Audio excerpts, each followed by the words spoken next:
Everyone, and welcome to Manitoba Agriculture and Resource Development CropTalk webinar series. If you have any questions during this presentation, please type them into the questions section of the GoToWebinar menu and we will answer them at the end of the presentation. This webinar is being recorded and you will receive a link to the recording. Thank you. Thanks, Laurie. I'd like to welcome everybody to the May 13th edition of CropTalk. And this week, we're seeing a few more producers out in the field and getting some stuff done, but we've been getting some rain again this morning here, so that's probably going to slow guys down. So thought for part of the webinar today, we would look into tips on planting our 2020 canola crop as producers are starting to think about getting canola in the ground and looking at the calendar and looking at you know, when they should start putting it in. So I thought it would be a good opportunity to have Dane Fraze on and talk a bit about some tips about getting it in this year, and especially if we're might get into a bit of a time crunch here, or some of the options we have as well. After that, we're going to head to our crop scouting panel, and we have a few questions that have come in again this week, so we will try to answer them as best we can. And if any questions come through the broadcast, we can ask the panel to respond to them as well. But before we hand it over to Dane, I just want to go through a couple of slides just to give a brief update of what's kind of been happening out there on the land. And I guess one of the biggest things that producers are talking about is the cool temperatures. And when we see the past 7 days here, we see the minimum temperatures are, you know, every night we're hitting -4 to -7, depending on where you live. So you know, definitely cool conditions still, with you know, our average temperature, you know, not breaking double digits. So you know, we're definitely looking at some cool conditions, and I guess we're seeing that in the field as well. Precipitation wise, again, well below our normal for this time of year. And but I think for a lot of producers, as long as it would warm up, we could handle the no rain right now. I think ground wise, seeding conditions are pretty good.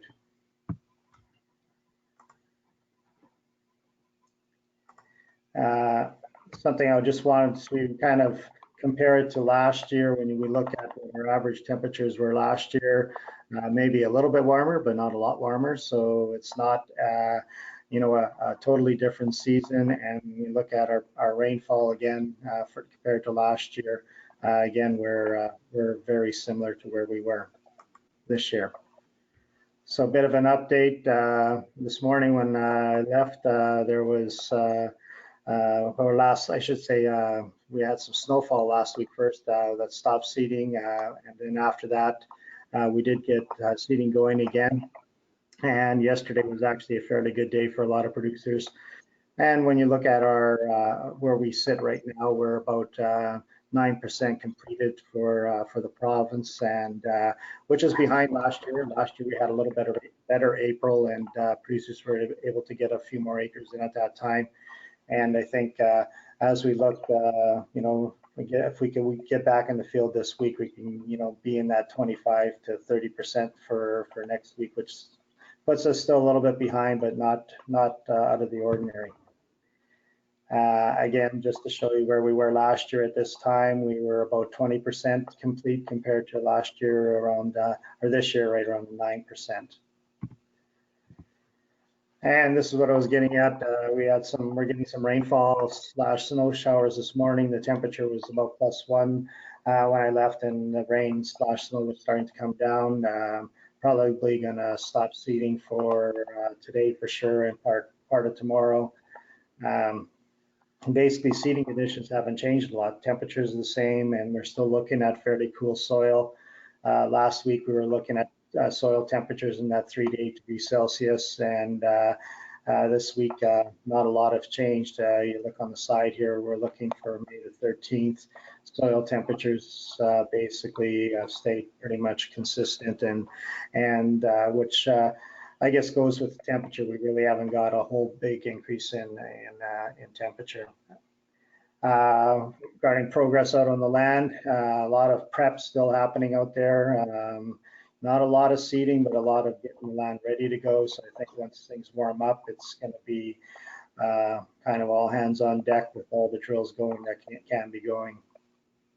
There is some concerns about the timing, and starting to hear that from producers because of the wet conditions that are still out there and their ability to get a large amount of acres in a short period of time. So, and everything seems to be coming to that crunch as we get into the finishing the second week of May and starting the third week of May, and producers wanting to get as much crop as they can within that time period. So I guess that's why I thought it would be good today to get Dane in and talk a little bit about canola, as that's the next crop that's going to be on producers' minds. So with that, Laurie, maybe we'll turn the screen over to Dane and he can give us an update on tips of getting the canola in the ground. Wonderful. Thanks, Lionel. Thanks for having me on. First off, I'd like to address a couple questions that were directed to me yesterday on spring harvested canola. What do I do with that? And then we'll follow up with some canola seeding strategies, best management practices moving forward. Now, the question posed to me was, I have some spring harvested canola. Lionel qualified it with that the quality wasn't good, but what do I do with it? Definitely take a look at the grain moisture content just like you would a normal canola crop. It will only safely store less than 10% moisture, so make sure it's less than 10%. And right off the hop, have that sample graded. I would suggest having a sample graded before you've even finished combining the entire field if you haven't already done so. Bring it to your local elevator, send it into the grain commission, see what's going to be happening for the quality on that canola. That'll determine a lot of your marketing options as well as your storage options moving forward. So for grades number 1 to number 3 Canada, there's likely a market for it with a traditional canola buyer or canola processor crusher. If you've got heated, green, or damaged, look at alternative markets. I'll talk about that in a second. And if your grain is unmarketable, based on quality or based on what a buyer is willing to pay for it or not willing to take, talk to your crop insurance agent. This is why we suggest having that sample graded sooner rather than later, prior to investing all that time into harvesting a crop that might not be worth it in the field. And then looking at your short or long-term storage options.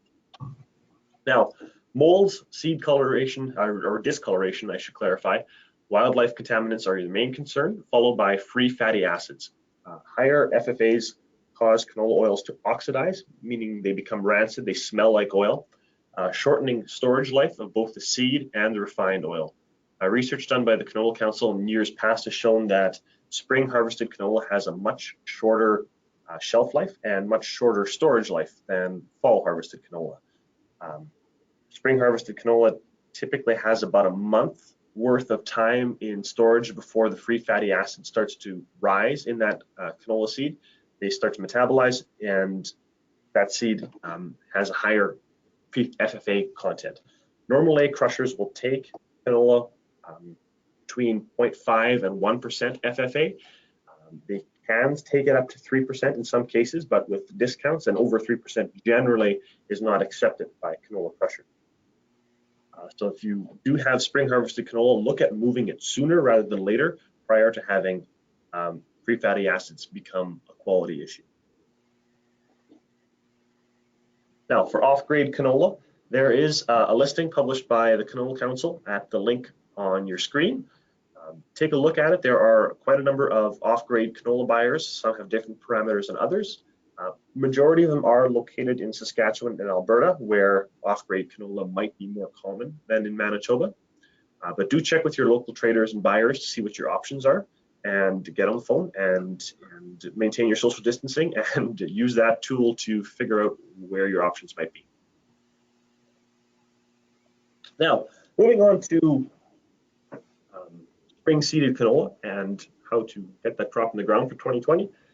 First off, let's start with fertilizer placement. Producers are going to be in a bit of a time crunch. We understand that. So we're looking at how we're going to get that fertilizer down, especially in situations where field work and FERT application wasn't completed in fall. If you're looking at banding fertilizer with your drill or with your seeder, understand your seedbed utilization ratio and what that means. Your SBU is the width of the opener. Then you have a hole drill type opener. Your width spread is about 3 inches on that opener, and you have a row spacing of say 12 inches, for example. 3 over 12 gives me an SBU of 25%, which is not bad overall. It's definitely on the higher end of SBUs. If you were, say, for example, you had a 1-inch opener on a disc drill, which is considered standard, 1 inch over 8-inch spacing, SBU is only 12.5%. So there's a much higher chance of seed-placed fertilizer injury in a lower SBU type seeder versus a higher one. So keep that in mind. Manitoba recommendations for seed-placed phosphate. We won't talk about nitrogen here today because we understand that there really is no seed-placed safe level of nitrogen with canola. So we're going to talk about phosphate exclusively. So we're recommending about 20 pounds an acre, actual P2O5 under ideal conditions. Now, we do have adequate soil moisture across much of the province. We went into fall quite wet, so that doesn't seem to be as much of an issue. There are dry pockets, certainly, but we are fairly close to ideal, other than the fact that the temperature isn't where we want it to be. So that's 20 pounds an acre does seem to be a good level to start at. Now, if you have expensive seed, as canola seed tends to increase in price, the implication for farmers is that they tend to want to use a lower seeding rate. Now, a lower seeding rate means there's fewer plants in the ground. There's obviously less room for seedling loss. So putting higher fertilizer rates with lower seed counts is a recipe for having higher losses. But definitely, as seed rates are dropped, take a very, very close look at your seed-placed fertilizer rates and adjust it to the point where your seeding rate loss is acceptable on your farm. There's just an example here from the Canola Palooza in 2016 at Portage, where you can see on your left the 20 pound an acre P2O5 rate with disc openers at 12-inch spacing, so a very, very low seedbed utilization versus no seed row phosphate applied. Makes a big difference. That's a very sandy, loamy soil, dries out quicker than clay soil might. So we're definitely not seeding into ideal situations, and we can certainly see where seed-placed phosphate can have an effect. So reducing your phosphate rates if you are putting it in on a low SBU type unit, or finding an alternate placement strategy. This year might be the year to look at a broadcast or a floater application for fertilizer, and that does bring up a future conversation about broadcasting canola seed, which we'll talk about in a minute. Broadcast applications might need to have higher rates, so instead of 20 pounds actual P2O5 an acre fertilized to hit that crop target, you might end up wanting to double that phosphate rate so you can get enough phosphate granules on the surface and into the root zone for that early pop effect. Otherwise, we're just going to leave them stranded, and that canola seed won't be able to take advantage of it early in the season, especially if the soils are cool and wet as they have been in the last little while. Hopefully the forecast changes and we don't have to be as concerned about this, but if we maintain cool and wet soils, look at broadcasting that fertilizer and incorporating drying off your soil surface if you're not able to access the field, and doubling those phosphate rates. Now, seed row, just some research here showing that seed row toxicity for canola is high. So at about less than 20 pounds an acre, about 18 pounds, just over 18 pounds an acre, we're seeing our maximum yield increase in canola, and looking at where our seed populations are. As we increase it with seed, or increase the rates with seed, we do tend to drop because we're losing plants. This seems to be our optimum sweet spot. So that's where the data comes from. Now, another photo that John Hurd shared with me earlier yesterday, early season phosphate response in canola grown on low soil test phosphorus soils. On the left, we have no phosphorus applied. On the right, we have 25 pounds, so just over the recommended maximum. 25 pounds does seem to be a safe level if we have adequate soil moisture and a decent seed bed utilization. We certainly see that pop-up effect from having phosphorus, especially in those cold, wet soils like we have this spring. Don't skimp on the phosphorus, but look at your placement strategy and just recognize what might be acceptable to you or not. Different yield numbers there. Okay, now let's move on to target seeding rates. Last year or 2 years ago, I believe I did a very similar webinar on CropTalk. Went through the whole formula, but I realized that takes a bit of napkin math, and there's a much easier way of doing this. Log on to canolacalculator.ca. It's a free resource published by the Canola Council. You can play with target seeding rates, emergence rates, and plant densities. We're going to be looking at your 1,000 seed weight, your target plant density, and just cut off on the screen here is percentage emergence, what your survival might be. Put those numbers in. Your 1,000 seed weight is right on the canola bag. Target density, you want to target 5 to 7 adult plants per square foot. That is the number we put in there. If we're looking at seedlings, increase that number. Then we'd be looking at 6 to 10, 8 to 12, somewhere in that range. But we're looking here at target plant density. That's the plants we have at harvest. So 6 is right in the middle of that range.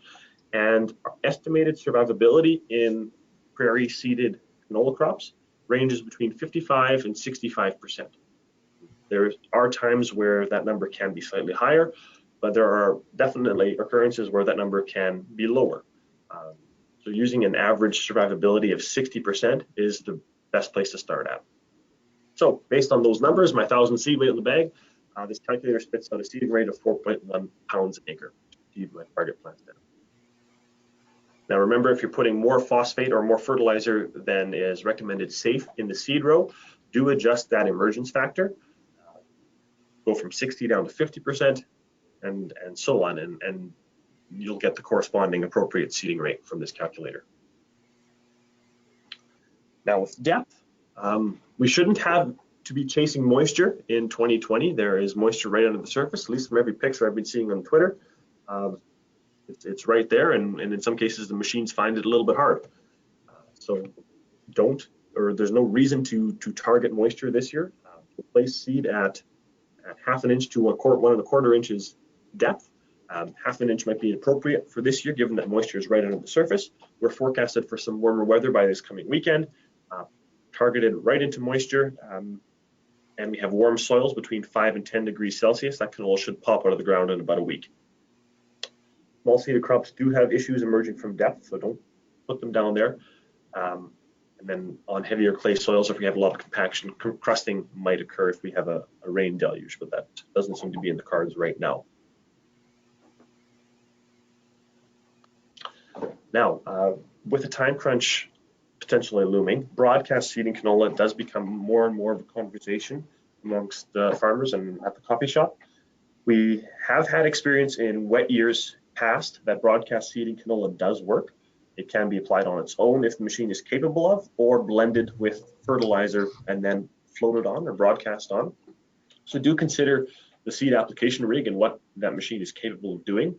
If you are blending with fertilizer and then broadcasting on in order to achieve the target rate, do blend that fertilizer just before it goes on the field. Don't blend it and let it sit in the truck for 3 days, because fertilizer toxicity will affect the canola germination, canola seed germination that's mixed in, as well as the method and the style of delivery.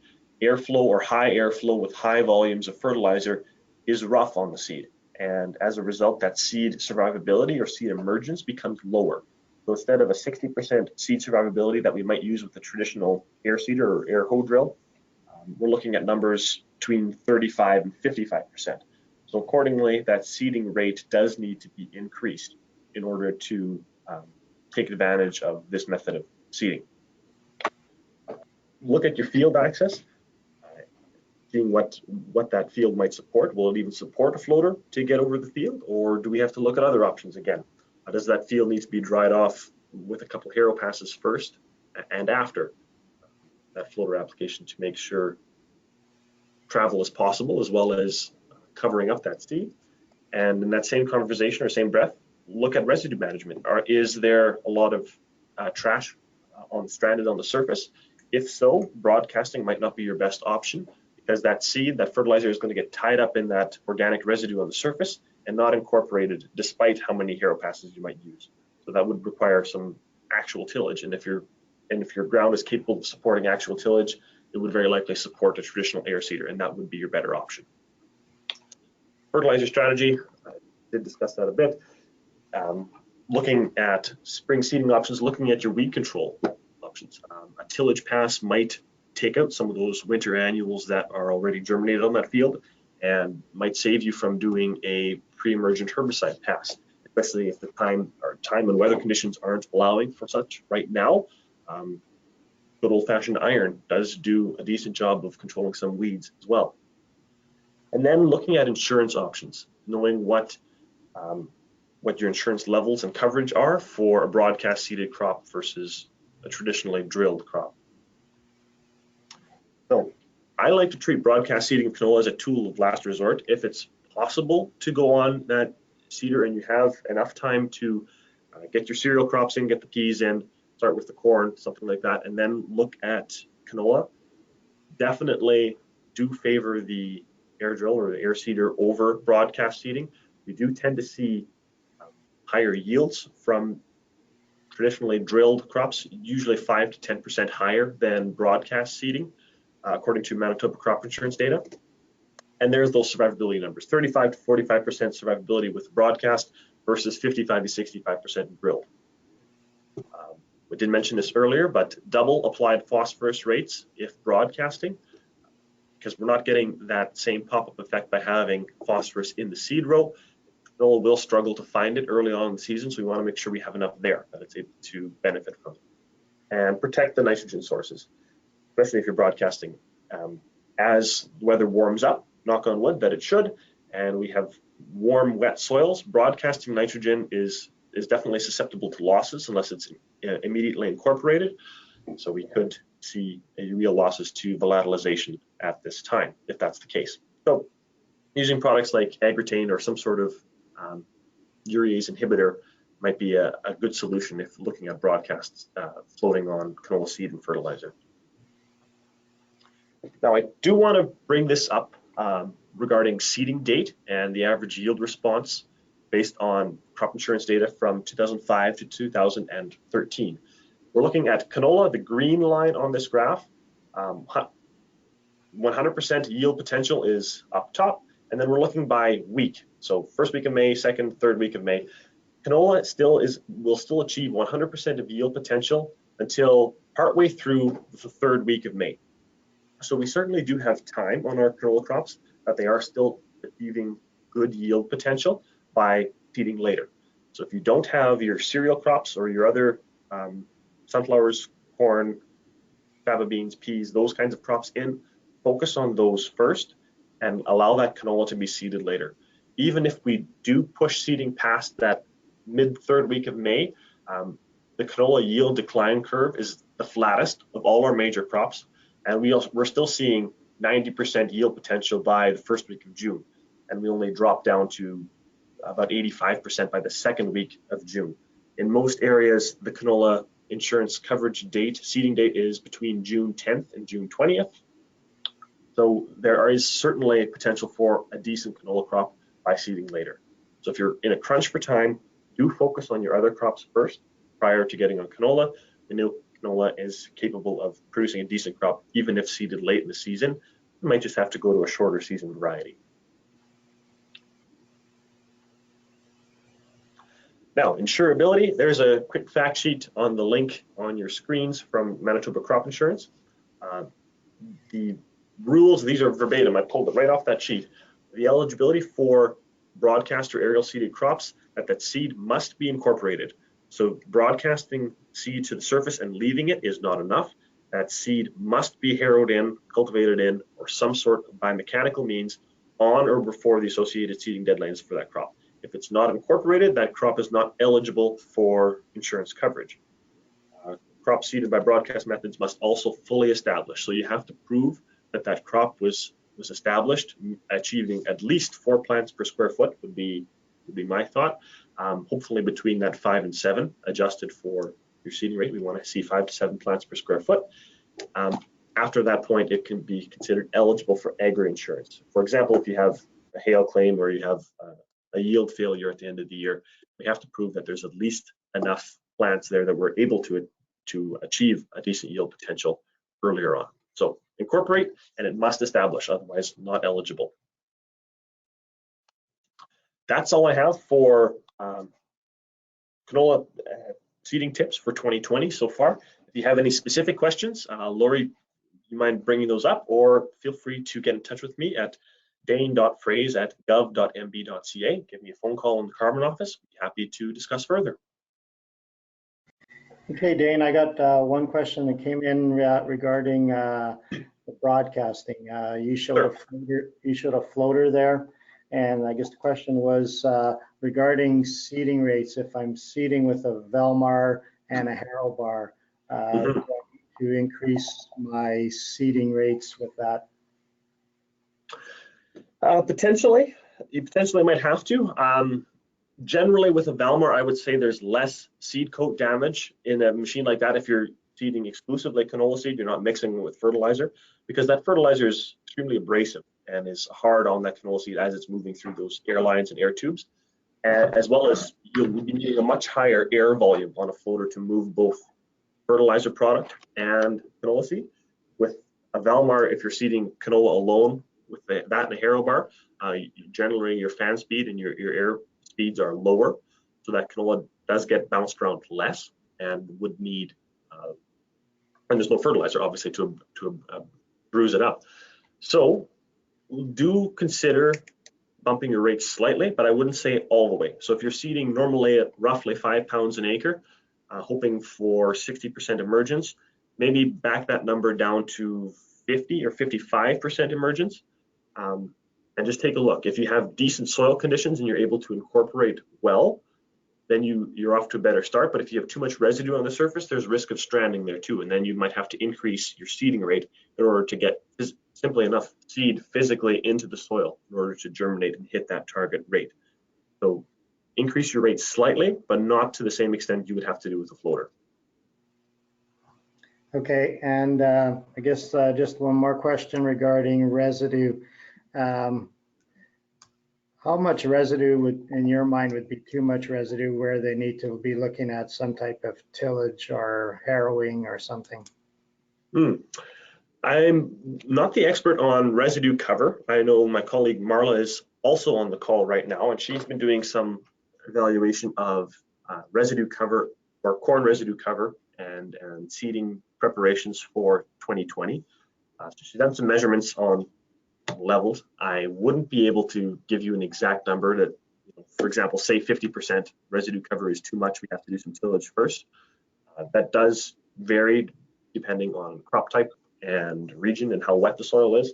Obviously, corn residue has bigger leaves, bigger stalks, it covers more of the ground than, say, a canola residue or a wheat residue might be. It's a smaller particle. Use common sense as a farmer to see if, am I seeing enough soil exposed? And after a pass or two, is my canola seed still sitting on the surface, or is it actually getting into the soil? A blacker, more exposed soil will certainly work better. You're going to get it warming up faster, and you're going to be able to cover up that canola seed sooner than if it has more residue. But I would defer to others on answering a specific number. Okay, good. Thanks, Dane. That was good information, and you're going to be on the panel here as well right away. So if we get some more questions coming in, we can answer them there. So I guess with that, Lori, if you show my screen, thank you. And we will get on to our crop scouting panel. I'd like to welcome the group back again this week. We had some pretty good response from last week, and I think it's something that is really going to build. Just one comment to start with. If the questions are being recorded and are available, so if you do want copies and an explanation to the answer, they are available. So just get a hold of Lori or ourselves or one of the panel members, and they can get to that information. So on with the first question. I think this one is going to go to Anne, and regarding, we've had a lot of really cold nights lately, and this one actually came in from a producer just along the Manitoba-Saskatchewan border, and he's had some concerns about his fall rye because they had 3 or 4 nights of minus 5 to minus 10 degrees temperature, and he was wondering if his fall rye and winter wheat is going to be able to manage through it. So, Anne, do you have some comments on that? Yes, yeah, fall rye and winter wheat are very cold tolerant. Fall rye in particular would be more cold tolerant than winter wheat. And both of these crops can survive at very cold temperatures for a short period of time. So research has shown that both crops could survive at about minus 11 for just a couple of hours. And then obviously a little bit warmer temperatures for longer than that. So as long as we're not seeing very prolonged, really cold temperatures, the fall rye and winter wheat at this stage would be fine. So that's at the tillering stage. Once we get into stem elongation, then they're less cold tolerant and would be more susceptible to frost. We typically, even if crops do experience some frost damage at the tillering stage, we don't tend to see a big yield impact. So that's a bonus. And also, I just wanted to mention that it has been fairly cold out, so over a period of time, and it hasn't been warming up very quickly in the mornings. So that means that those crops should be able to handle the cold temperatures better because they would have been a little bit more acclimatized to the cold temperatures just because we've had so many cool nights. Okay, and I think part of his question too was that at 11 o'clock at night it was already -1, and then kind of got colder through the night, and probably averaged a -5 for the night, but it did freeze for the longer period of time. So again, it would have to get a lot colder. Is that what you were thinking? Yeah, I'm thinking that at that temperatures, like say we're staying around -5 all night, those winter cereals should be fine at that temperature. Okay, good. Thanks, Anne. The next question, I guess, goes to a few of the panelists. And the question is, the seed's in the ground and some of it is germinating. What effects does this cold soil have on, and the example for Anne would be corn, and Dane, canola, and Dennis Lang for peas.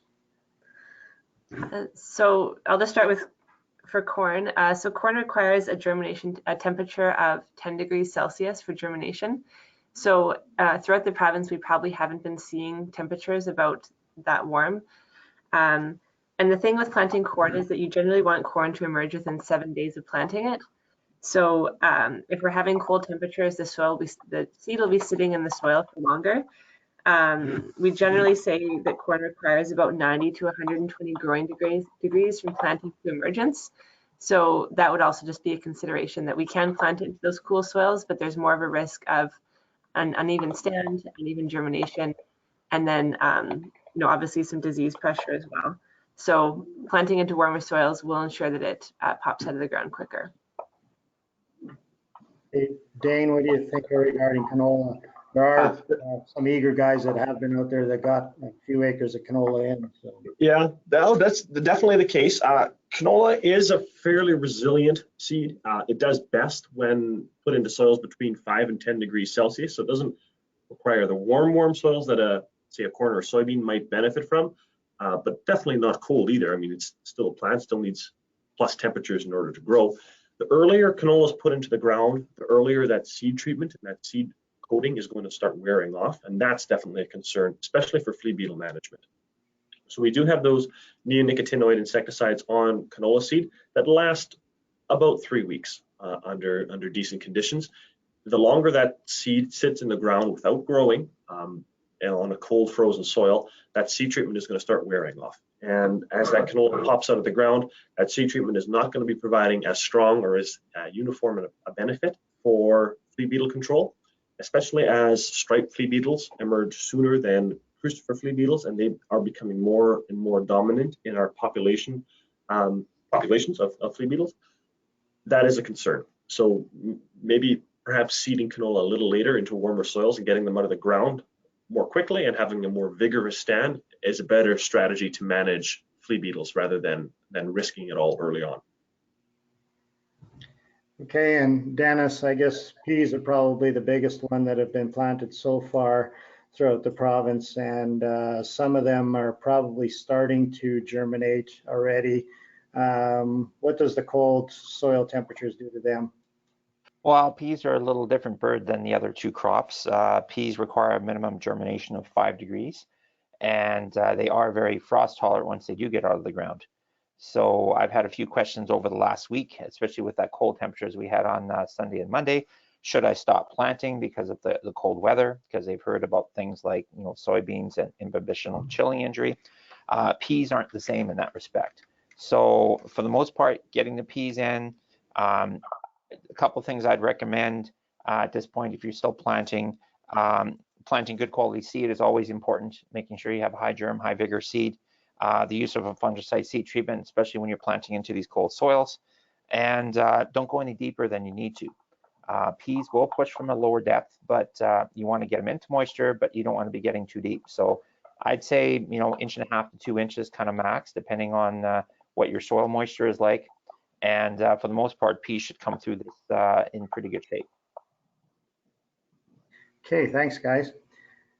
Next question. I think this one will be targeted towards Marla and John Hurt. Last few days, we've been seeing a lot of smoke and out in the fields, and as producers are trying to get the land into seedable condition. What does burning do to the soil, or are we just losing the residue? Okay, so I can take this one, I guess, to start. In terms of kind of what we're seeing, a lot of people get concerned maybe about if there's a long-term impact to the burning or the loss of that crop residue. John, he might comment on this yet too. He did do a project a few years ago looking at the loss of some of the nutrients that are in that residue. You do lose a considerable amount of the nitrogen that would have been in that crop residue, but maybe not that much of, say, the phosphorus, potassium, those types of nutrients. In terms of long-term impact for, say, loss of organic material going into the system or carbon, which sometimes people are concerned about as well, might not be that big of a long-term impact. I think we need to recognize that this is not an ideal situation, having to burn crop residue.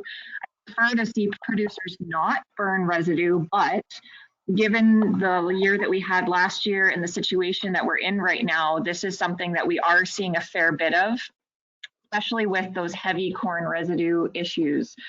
Dane commented on this already. Under that heavy residue, we don't necessarily have a lot of direct impact on or information on how much residue makes it a problem to work around, or how much residue is too much residue.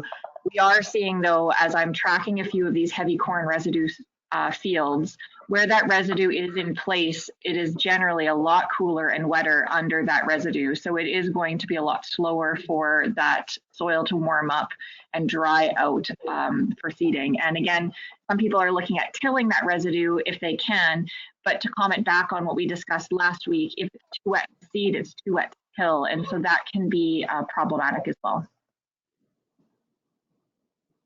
Okay, what about a lot of people talk now about the kind of the organisms in the soil and the whole climate in the soil. Does that heat do anything to destroy any of that, or is it just strictly just burning on top? I don't know that I can comment directly on that. I haven't seen anything that has indicated that the amount of heat generated is actually burning off or killing a lot of those microorganisms. I think a lot of times it's a pretty quick burn. It's not something that's heating up deep in the soil from the impact of the fire. So I don't know, and it depends on the burn conditions. So we've seen some people going out early trying to burn and not having a very successful or a hot burn because the little amount of dry residue on the surface burned off, but it couldn't get hot enough to actually burn off the wetter residue. So we're seeing more of that burning happening now because we finally had enough drying days to get that residue down to kind of the right conditions for proper burning, to get a good hot burn. But again, it shouldn't be hot for long enough to necessarily impact a lot of the microbes that are, say, in that top 2 inches of the soil or 6 inches of the soil. Any comments, John? Oh, I just look at it as if there's been a great big smorgasbord put out there for the bugs to chew up and decompose, and the burning just takes that meal away before the microbes have a chance to eat it. So if one thing, maybe the microbes are on a bit of a diet this year, they've still got all the root carbon and material to chew away on. So and I think the one thing Marla was mentioning, these are desperate times. This is not a routine practice for farmers. So if this was done annually, we would be very much more concerned about loss of carbon or effect on things. But this is something that's done very occasionally, and so we're not going to cause long-term impacts. Okay. The second part of the question, I think, is directed towards Ray Bittner. Ray's new to the panel this week, one of our livestock people. What is the value of this overwinter crop for livestock feed, and is there any concerns on quality?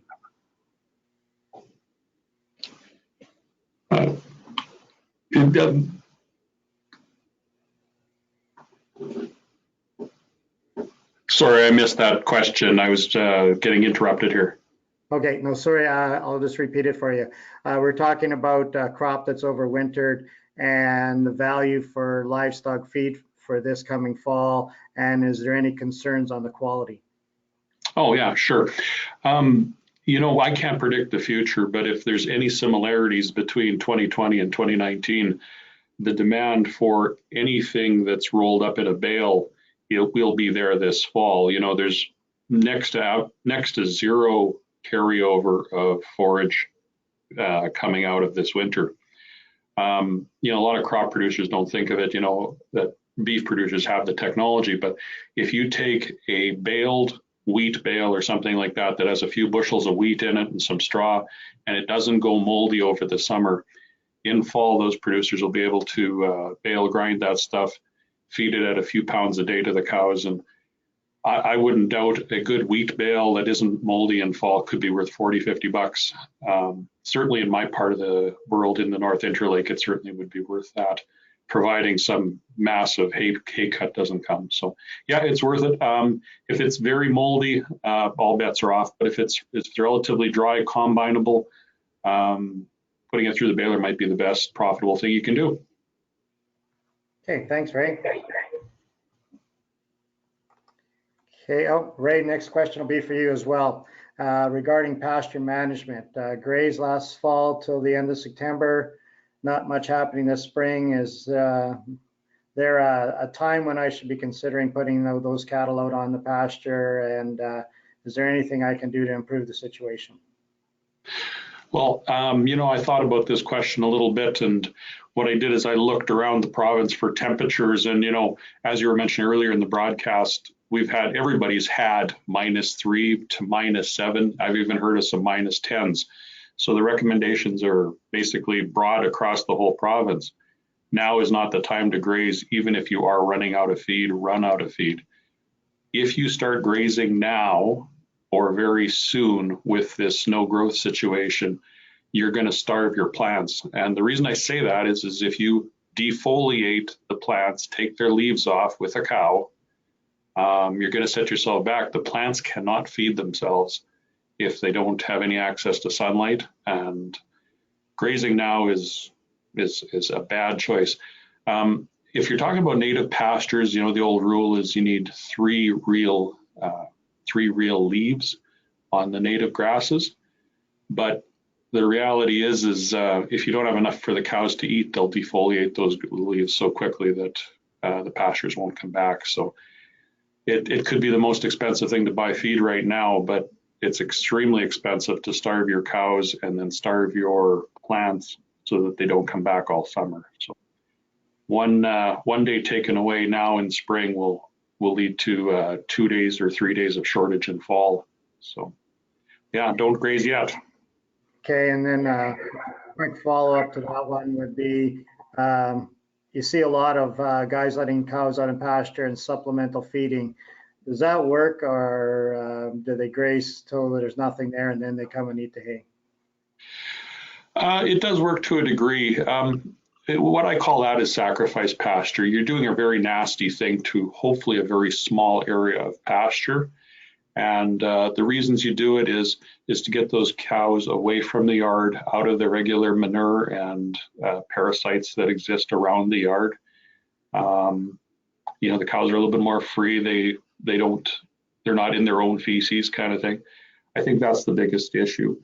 If you have lots of regrowth from the previous fall, it can be helpful, but most people didn't because 2019 was a nasty pasturing year. So the value is in getting your cows clean, not so much how much they eat.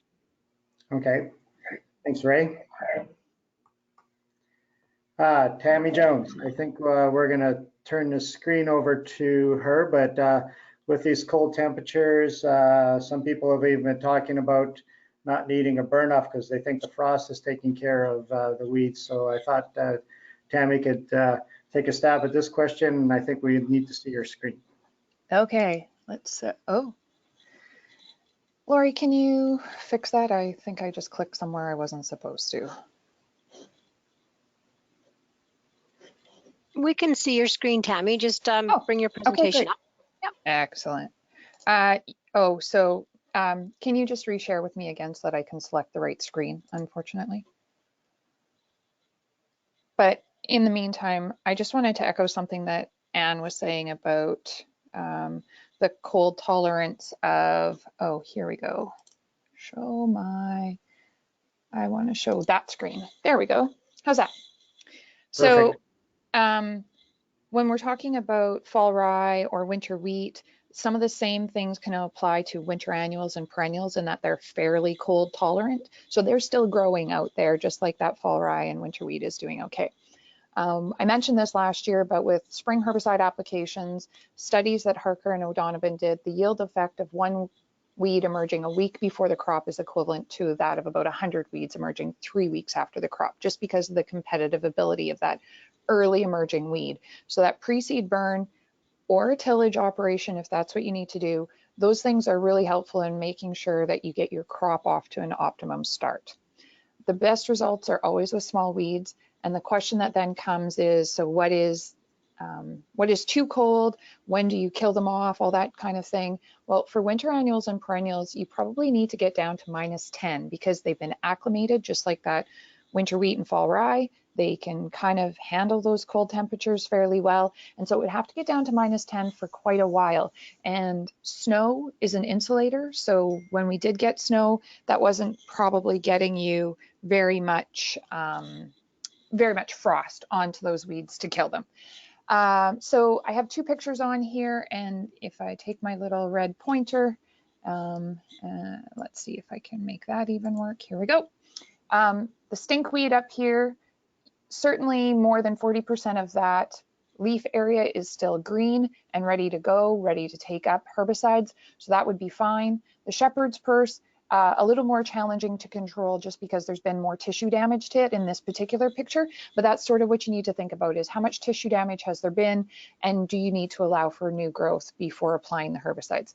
Now for annuals, they say -4 is about where you start to see death, but I've seen on Twitter lots of annuals, like water hemp even, which is supposed to be warm, loving, that is still surviving even with some of the cooler temperatures that we've had. So I don't think we should rely on frost in order to help us with our weed control.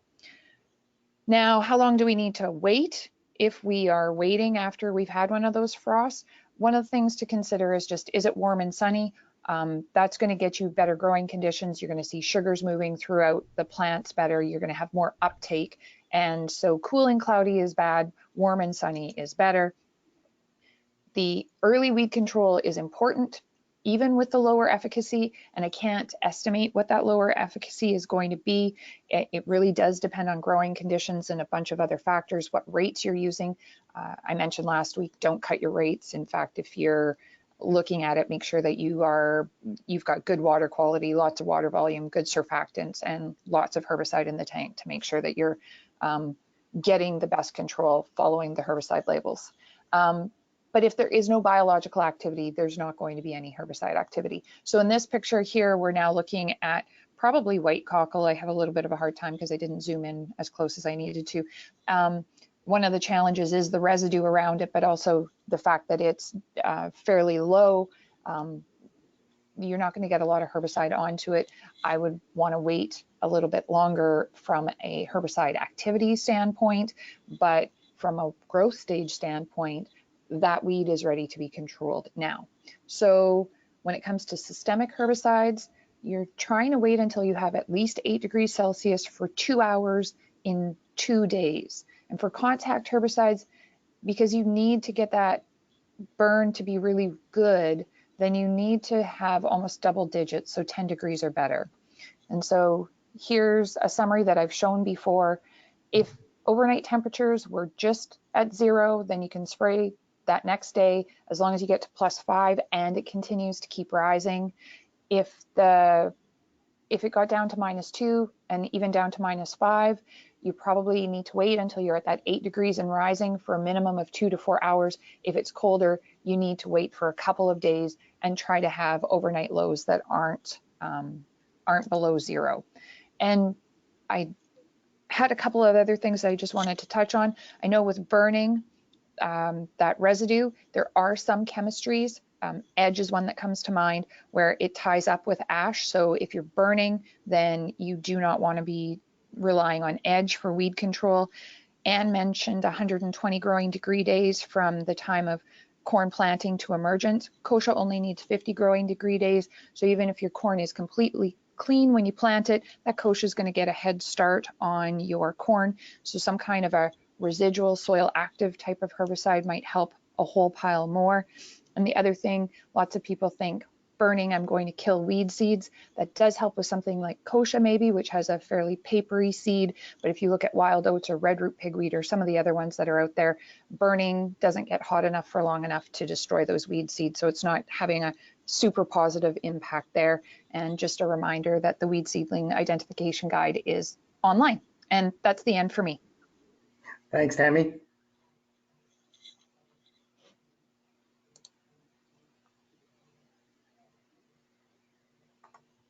Okay, so the next question is going to go to John Gavlosky. A lot of grain last fall got taken off in poor condition, and actually some is being taken off right now. What should we be doing about or concerned about stored grain bugs?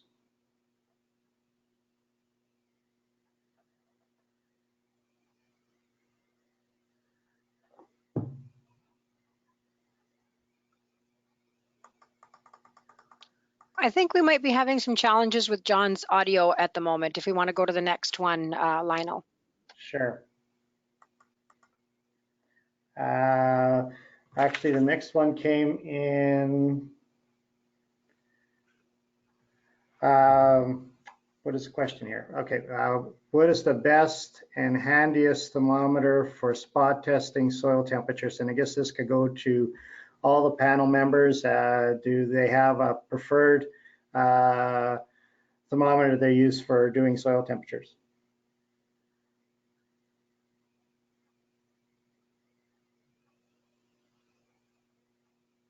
You can see the one I use. It was given to me by a chemical company, and it works fairly well. I think the biggest thing with them is having them doing it the proper way and making sure you do it once in the evening and once in the afternoon, once in the evening, so you get a good average. Any other of the panelists got a comment? Yeah, it's Dennis here. I like to use the same one you do. I like to keep it simple. Again, doing it twice a day to give me my average, but just keep it simple. You don't need anything super fancy, just something that reads the temperature. Okay, and any word regarding John or not yet? Can you hear me now, Lionel? You bet, John. Okay, good. So your question was regarding stored grain beetles and what to be watching for. There's basically two different scenarios. If you have a grain that's starting to go moldy, a foreign grain beetle is probably your biggest concern. Years when we have a lot of wet grain, damp grain in storage, we tend to get a lot of foreign grain beetles. They're very tiny, about 2 millimeters. They're fungus feeders. They don't feed directly on the grain, but they're in the grain. So you'll likely be sent back if you take it in to try to sell the grain. They're an easier one to deal with in the sense that because they're feeding on the fungus, it's really a matter of managing the molds on the grain. So moving the grain, drying the grain, whatever you can do to get the grain into better condition, the foreign grain beetles will then disappear. Now, the other scenario is insects feeding on grain that is in good condition, and the usual one here is rusty grain beetle, which is usually, it's about 2 millimeters as well. It looks very similar to foreign grain beetle. It's a trickier one to control. In winter, we usually advise using the cold temperatures to kill them. This time of year, you can try to use a grain vac as one option. Moving the grain and mixing in something like diatomaceous earth can help. Phosphotoxin is another option. And if you're not sure which of the two beetles you have, one way to sort it out, because they're very tiny, is put some in a glass jar. Foreign grain beetle can climb up the side, rusty grain beetle can't. So that's a quick test you can use to try to figure out which of the two it might be. Okay, and if you need to do any control, I think, and correct me if I'm wrong, you need to get somebody to come in and do it because you need an applicator's license. Is that true? For phosphotoxin, if you're using diatomaceous earth or malathion, you're okay. But if you are using phosphotoxin, only people with a pesticide use permit with the proper stored grain designation can apply it. So in most cases, yes, you need somebody else to come in and do it. Okay. Thanks, John. And Lori, did you get any other questions in? I see we're getting close to our time for today. No, I don't see any questions. Okay, well, just a few closing slides here again then. Reminder regarding the field crop protection guides available at the offices. There's our website and where you can get all the information now regarding the crop report, John's and Dave's and Tammy's insect and disease report. The weather updates are on there. So go to our website for all that information. The farm production extension specialists throughout the province, definitely get a hold of these people. They can help you with most of your inquiries, and they can also get you in contact with a lot of different people in the industry that can help you. There's Lori's email address. And so if you'd like to send in questions, please send questions in to her or myself. And there's also our Manitoba Ag website or email, as well as our 1844 number if you have questions. And I guess with that, I see there is a question that has come up.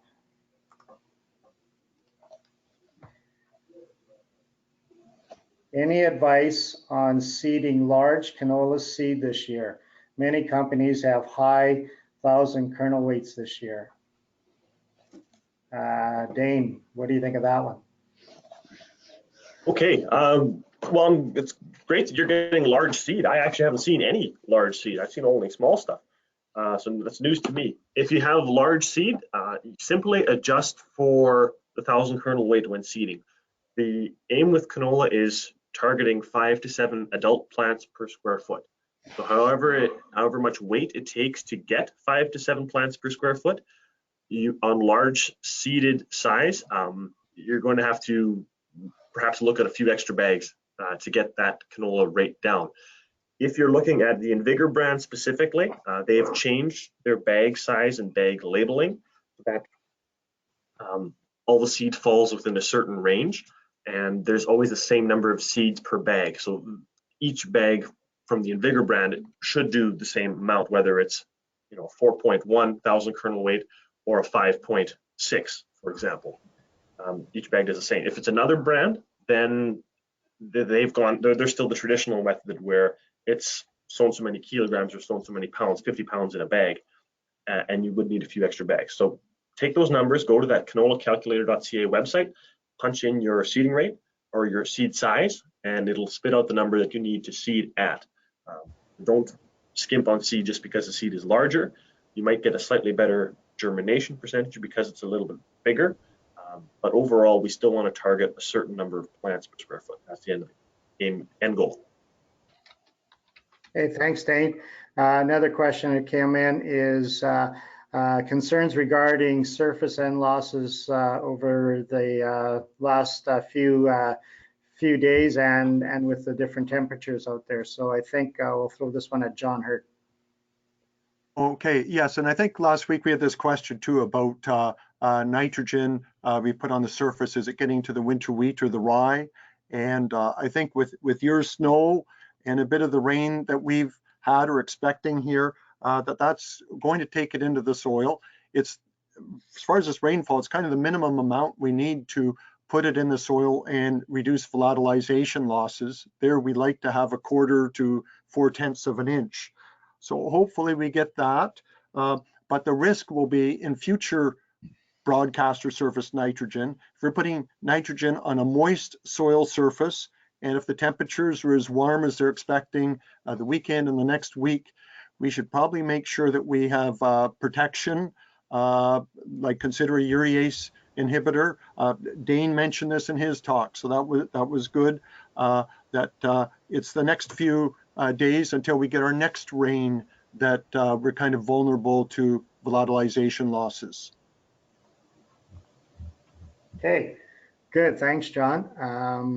I think with that, I do see one more, Lionel.